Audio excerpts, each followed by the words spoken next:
यह मानव की शक्ल में वो दानव है जिसके काले साम्राज्य और उसकी छत्रछाया में अपना और अपने परिवार का पेट पालने वाले चंद लोग इसे लंकेश के नाम से जानते हैं। लेकिन ये रावण नहीं, लंकेश है।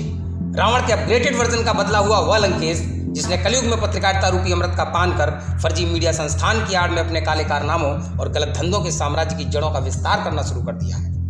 हद तो तब है जब अपने कुनबे के साथ मिलकर दूसरों की बहन बेटियों को कोठे पर बैठाने का घिनौना काम शुरू करते हुए इस गंदे धंधे से मिलने वाली रकम को अपने और अपने परिवार के लोगों के भोग और विलास का जरिया तक बना डाला है।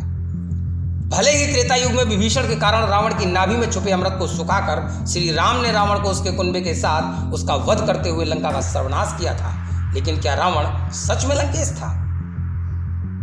इस मसले पर कुछ लोगों का मत है कि रावण बनना आसान नहीं है, जिसकी कई वजह हैं। रावण में यदि अहंकार था तो पश्चाताप का भाव भी, रावण में यदि वासना थी तो उसमें संयम भी था, रावण में सीता के हरण की ताकत थी तो बिना सहमति पर स्त्री को स्पर्श तक न करने का दृढ़ संकल्प भी। यदि श्री राम को माँ सीता पवित्र मिली तो ये महज रावण की मर्यादा ही तो थी। इसलिए हे राम, तुम्हारे युग का रावण इस लंकेश से बहुत अच्छा था। कम से कम अपने 10 के 10 चेहरे समाज के सामने बाहर तो रखता था। लेकिन यह रावण के अपग्रेडेड वर्जन का बदला हुआ कलयुग का वह लंकेश है जिसे किसी राम का डर नहीं, और शायद यही वो वजह है कि वो आज भी मानता है कि वो अजर है, अमर है और जीवित भी। लेकिन कब तक? इस कलयुग के लंकेश का मानना है कि कल से लेकर आज तक समाज का हर वर्ग, कुनबा और संपूर्ण विश्व में वो अनादिकाल से मौजूद रहा है। ऐसे में कोई उसकी पूजा करता है तो कोई उसे बुराई का प्रतिबिंब मानते हुए प्रतीकात्मक तौर पर प्रतिवर्ष दशहरे के दिन उसका पुतला दहन कर अपनी अंतरात्मा को समझाकर उसका विनाश करने की असफल कोशिश भी करता है। लेकिन वह पूर्व से चली आ रही परंपरा के बावजूद मौजूद है और वजूद में है। वजह वह अब और ताकतवर बनना चाहता है। ऐसे में क्या कभी महसूस किया है आपने प्रतिवर्ष उस जलते हुए त्रेता के रावण के अस्तित्व का दुख, जो अपने सामने भीड़ की शक्ल में तमाशबीन बनकर जुटे हर एक व्यक्ति से मौन होकर सिर्फ एक प्रश्न बार बार पूछता है कि तुम में से कोई राम है क्या? और शायद यही वो वजह रही होगी जब किसी को कहना पड़ा था कि हर घर में रावण बैठा है, इतने राम कहाँ से लाऊं? ऐसे में जरूरत है तो राम बनने की, लंकेश का दहन करने की, उसकी लंका का विनाश करने की। तो आइए जानते हैं कलयुग के लंकेश की कहानी खुद पीड़िता की जुबानी। न्यू इंडिया टाइम्स के लिए अभिषेक गुप्ता की रिपोर्ट। नमस्कार दोस्तों, मैं हूं रुपेश अग्निहोत्री और आप देख रहे हैं वीआईटी न्यूज। मौजूदा समय में पत्रकार और पत्रकारिता इस देश के लिए अभिशाप बनते जा रहे हैं। पत्रकारिता की आड़ में कुछ तथाकथित दलाल अपने परिवार की रोजी रोटी चलाने के चक्कर में इस कदर मदान होते जा रहे हैं कि वो उस हर अनैतिक काम में शामिल हो रहे हैं जो वास्तव में समाज के लिए किसी अभिशाप से कम नहीं। एक ताजा मामला कानपुर जनपद में सामने आया है, जहां पर एक पीड़िता को अपने संस्थान में नौकरी देने के नाम पर तथाकथित संपादक या यूं कहें एक फर्जी संस्थान के मालिक ने उसको पहले अपने यहाँ नौकरी पर बुलाया और उसके बाद एक साजिश के तहत उस मासूम बच्ची को वेश्यावृत्ति जैसे गंदे धंधे में उतारने की हिमाकत कर डाली। और ये हिमाकत ऐसे ही पैदा नहीं हुई, वजह उसकी कुछ खास है, क्योंकि मैं पत्रकार हूँ। बीते दिनों इंडिया टाइम्स ने एक मुहिम चलाकर कुछ लोगों को एक्सपोज किया था और जिसमें ये कहा गया था कि रुको मैं बताता हूँ, मैं पत्रकार हूँ। तो क्या सच में समाज में रहने वाले ये लोग जो समाज के लिए किसी अभिशाप से कम नहीं, वास्तव में पत्रकार हैं? आइए जानते हैं पीड़िता की कहानी उसी की जुबानी। आप हमारे पास स्टूडियो में सरकार और प्रशासन से अपनी क्या समस्या बताने आई हैं? लंकेश मुझे परेशान कर रहा है। ये लंकेश कौन है, क्या करता है और किस नाम से इसका संस्थान है? न्यूज चैनल है इसका, news Vishwakarma news agency, portal है, अखबार भी है। ये लंकेश विश्वकर्मा आपको क्या परेशान करता है और आपको किस बात के लिए लंकेश बार बार धमकाता है? मुझे डरा रहे, धमका रहे गलत काम करने के लिए। सेक्स रैकेट चलता है इनका, जो कि पैसे लेके लड़कियों से धंधा कराते हैं। लंकेश विश्वकर्मा कहाँ पर अपना यह गंदा धंधा संचालित करता है और किस नाम से संचालित करता है? फूलबाग में है और कल्याणपुर में, लेमन ग्रास पार्क, क्रिस्टल। आपसे अगला सवाल, आप वहाँ कैसे गए और उनसे मुलाकात आपकी कैसे हुई? मेरे माँ बाप नहीं है और मेरे दादी बाबा मुझे पाल रहे हैं, तो मैं खुद का सेल्फ डिपेंड होना चाह रही थी कि कुछ करूं ताकि ज़्यादा भार ना बने बाबा मम्मा के ऊपर। जॉब ढूंढ रही थी मैं, तो उसी दौरान मेरी मतलब लंकेश के जो साले हैं सरवन, उनसे मेरी मुलाकात हुई। उन्होंने कहा कि मेरे न्यूज़ चैनल में काम कर लो, तो मैंने कहा ठीक है। और कुछ दिन तक मैंने काम किया, लेकिन फिर मैंने कार्ड मांगा तो कहने लगे कार्ड अभी बना नहीं है और मेरा एक दूसरी जगह भी ऑफिस है, वहाँ पे कर लो, इससे ज़्यादा पैसे मिलेंगे।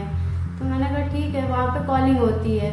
तो मैं इनके साथ गई, मतलब वहाँ पे गलत काम हो रहा था, मुझे लगा, मैंने बोला तो उन्होंने हमें डराया धमकाया, बोले कि अगर तुम नहीं करोगी तो तुम्हारी बदनामी कर देंगे, बहुत कुछ उल्टा सीधा बोला उन्होंने। अब आपको लंकेश विश्वकर्मा और सरवन विश्वकर्मा क्या कहकर परेशान कर रहे हैं और क्या धमकी दे रहे हैं? कॉल करता है, घर पे कॉल करेगा और मतलब फैमिली में भी उल्टा सीधा बोला है, घर भी भेजा था एक लेडीज को, पूनम शर्मा नाम है उसका, इन्हीं के चैनल से अटैच है वो। घर आई थी, बाबा से बोल रही थी कि ऑफिस चलो, तुम्हारी लड़की की करतूत बतानी है, तो मैंने भगा दिया था उसको कि जिसको बतानी है वो घर आए। फिर उसके बाद लंकेश का मेरे पास फोन आया कि हमने बोला भैया हम भी आएंगे, तो बोले अगर तुम आओगी तो तुम्हारे मोहल्ले में कैंप लगा के तुम्हारी बेइज्जती करेंगे। आप जिस लंकेश विश्वकर्मा और सरवन विश्वकर्मा पर इतने गंभीर आरोप तय कर रही हैं, उसका आपके पास क्या प्रमाण है? रिकॉर्डिंग है मेरे पास इसकी। रिकॉर्डिंग में बोल रहा है कि अगर तुम साथ में आओगी तो कैंप लगा के तुम्हारी पूरे मोहल्ले में इज्जत उछाल देंगे।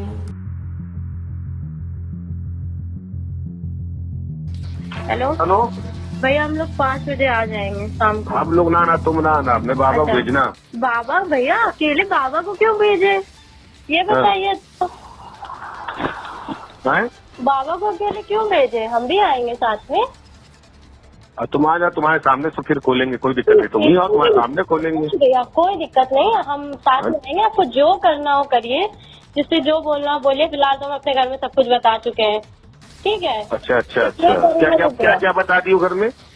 वो सब वो बात की बात है, वहाँ आके बात करेंगे, ठीक है आपसे। नहीं तो ना आना, तुम आ जाओगे तो तुम्हारे घर चले आएंगे, फिर तुम्हारे मोहल्ले चले आएंगे, फिर तुम्हारे घर आएंगे, तुम्हारे मोहल्ले में आएंगे, फिर मोहल्ले में बैठा के बुला के बताएंगे अच्छा, सबको। ठीक है। अगर नहीं ये ध्यान रखना, पूरे मोहल्ले में, पूरे घर में आके बताऊंगा बैठाल के। अगर मैं आई तो आप मेरे पूरे मोहल्ले में बताओगे, घर पे पूरे बताओगे? मोहल्ले में, पूरे गांव में बताऊंगा, वहाँ मोहल्ले में बैठ के पंचायत लगा के बताऊंगा। ठीक, तो नहीं हो तो यही विश्वास करके देख लो। तो आपके घर आ रहे हैं फिर?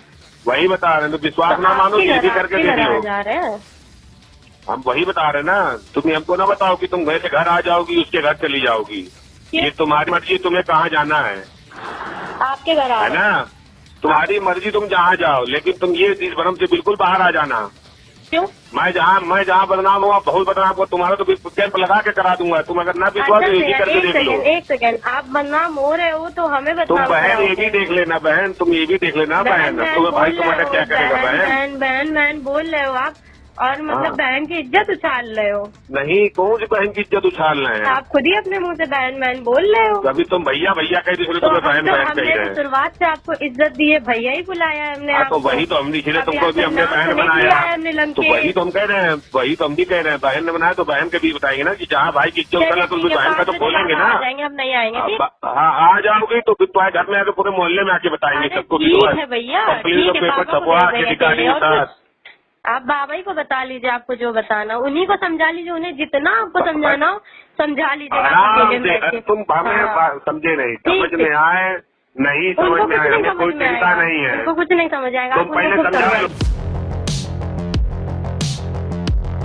हमने वीआईटी न्यूज के दर्शकों को लंकेश विश्वकर्मा द्वारा पीड़िता को धमकाने का और उसके क्षेत्र में बेइज्जती करने का एक ऑडियो इसके पहले सुनाया, जिससे बहुत कुछ आरोप भी सिद्ध हो रहे थे, क्योंकि वही ऑडियो खुद पीड़िता के द्वारा वीआईटी न्यूज में आकर के उपलब्ध कराए गए। तो आप ये बताइए कि इस लंकेश के धमकाने के बाद आपके बाबा लंकेश से मिलने गए थे या नहीं? गए थे, वहाँ पे भी उनकी बेइज्जती की, उनसे बोला कि लड़की के धंधे की कमाई खा रहे हो, और मेरे बाबा रिटायर हैं गवर्नमेंट जॉब से। बाबा की बेइज्जती हो जाने के बावजूद क्या आप दोबारा लंकेश से मिलने गई थी? गए हैं, इन्होंने मारा पीटा भी है मुझे बुला के, मेरे छाती पे धक्का दिया और फिर उसके बाद बोले कि तुम्हारे चेहरे पे तेजाब डाल देंगे। आपसे एक सवाल और है जो कहीं न कहीं तक जहन में चुभता है। आपने उस वक्त पुलिस को क्यों नहीं बताया और इस घटना की जानकारी क्यों नहीं दी, जिस समय लंकेश के द्वारा आपके बाबा को और आपको बराबर धमकाया जा रहा था? इसलिए नहीं क्योंकि मैं डर रही थी कि कहीं कुछ ज्यादा ना हो जाए। और अब आप क्यों इस घटना को सरकार और प्रशासन तक पहुंचाना चाहते हैं? दोबारा परेशान कर रहे हैं इस वजह से। व्यू इंडिया टाइम्स के पास यह भी सबूत है कि ऐसी अन्य लड़कियां हैं जिन्हें इस व्यक्ति के द्वारा इस गंदे धंधे में धकेला गया। तो कहीं ऐसा तो नहीं कि किसी के कहने पर या किसी के दबाव में आकर आप उस संस्थान में आने के बाद इन सारी तथ्यों को रख रही हैं? मेरे कोई भी जोर नहीं किया है किसी ने, मैं खुद आई हूँ। इस सेक्स रैकेट के गिरोह में कौन कौन लोग शामिल हैं और क्या आप उनको पहचानते हैं? शामिल लंकेश विश्वकर्मा, सरवन विश्वकर्मा और ये दोनों और कुछ पत्रकार भी हैं जो इसमें शामिल हैं। क्या आप उनको पहचानते हैं? हाँ, अगर सामने आएंगे तो हम पहचान लेंगे। आपके साथ लंकेश विश्वकर्मा, सरवन विश्वकर्मा ने जो भी घिनौना काम किया उसके विरुद्ध आप क्या करेंगे? आपका अगला कदम क्या होगा? और आप इस गैंग के खिलाफ जो भी महिलाओं और बच्चियों को नौकरी के नाम पर धंधे में धकेलने का गंदा काम करते हैं उनके खिलाफ आप तैयार हैं लड़ाई लड़ने के लिए? हाँ, सख्त से सख्त कार्रवाई उनके ऊपर। इस हकीकत को देखकर, सच्चाई को जानकर एक बात आज जहन में जरूर कौंधेगी कि हम जिस समाज में जी रहे हैं, क्या यह समाज वास्तव में सुधारने लायक नहीं हो चला है? हम अपने बच्चों पर इस कदर अंधविश्वास करके उन्हें ऐसे लोगों के हाथों में सौंप देते हैं जो उन बच्चों का शारीरिक, मानसिक शोषण करते हुए अपने घरों की रोटी और रोजी चलाने का एक जरिया बना डालते हैं। ऐसे में जिला प्रशासन इस लंकेश विश्वकर्मा और उसके साथियों के साथ ही इस पूरे गैंग पर क्या कार्रवाई करता है, व्यू इंडिया टाइम्स को और उसके दर्शकों को इंतजार रहेगा। जय हिंद, जय भारत।